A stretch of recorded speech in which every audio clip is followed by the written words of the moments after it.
और सब लोगों के कहना ये है कि कृषि क्षेत्र पर अवलंबित लोगों की संख्या और भी घटते जाना चाहिए, घटाना चाहिए, ऐसा कहते हैं।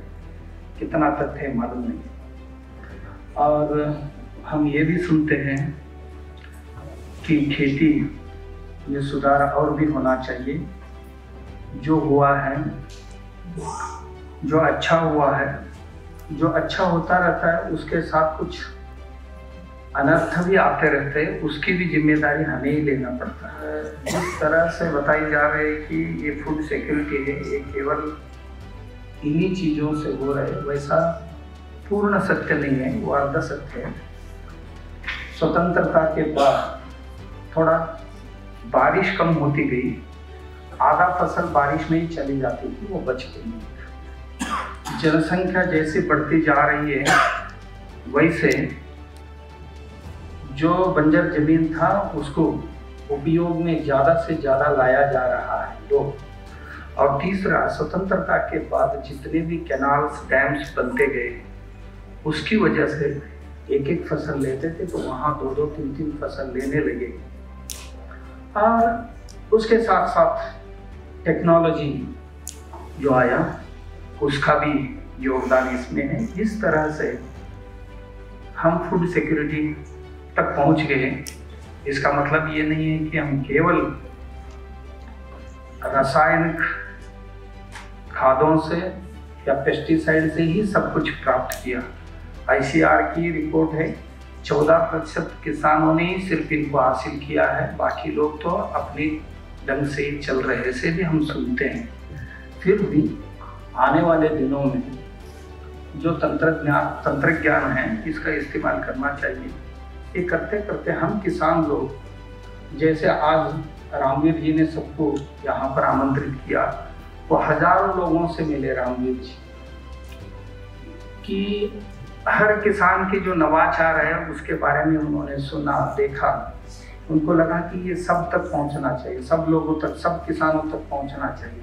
क्योंकि आदमी जितना घूमता रहता है उतना उसकी ज्ञान बढ़ती रहती है।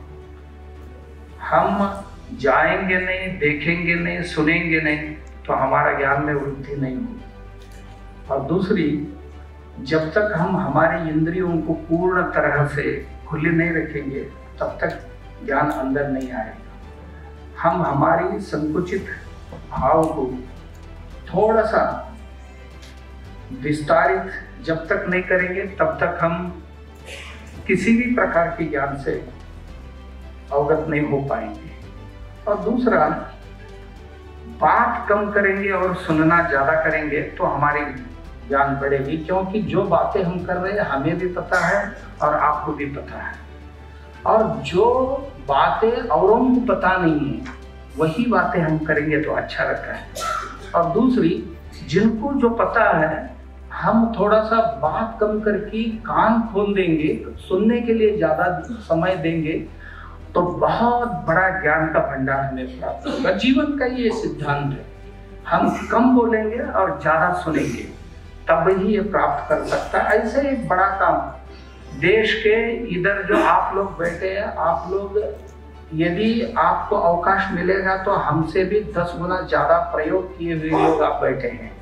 हम तो थोड़ा थोड़ा इधर उधर सुन के बात करने वाले हैं या ऐसे ही कुछ पढ़ के बात करने वाले हैं। मगर आप लोग जो आए हैं, आप बिल्कुल प्रयोग करके आए हुए लोग हैं। जरूर यहाँ पर भी बहुत सारे ज्ञान अपने प्राप्त रखने वाले और खूब घूमे हुए नितिन जी जैसे व्यक्ति ऐसे कि वो कश्मीर से कन्याकुमारी तक, आसाम से गुजरात तक, जहाँ भी अच्छा दिखता है, सुनता है। केंद्र में एक मंत्री ऐसे हैं कि जो भी नवाचार है उसको सुनने की क्षमता रखते हैं और सुनते ही जाके अपने खेत में प्रयोग करवाते हैं। ये लोगों को ऐसे लोग जब आते हैं तो तब जरूर हम सुनने की प्रयास करेंगे। मैं रामवीर जी को बहुत बहुत बधाई देता हूँ कि आप सब लोगों के दर्शन करवाया, क्योंकि आप सब नवाचारी लोग हैं। ऑर्गेनिक में या जैविक कृषि में अलग अलग बहुत सारे ग्राम विकास के प्रयोग करने वाले लोग हैं। इन सब लोगों को इकट्ठा करके चिंतन मंथन करवाने की जो प्रयास किया, इसलिए मैं रामवीर जी को धन्यवाद देता हूँ। आप सब लोगों को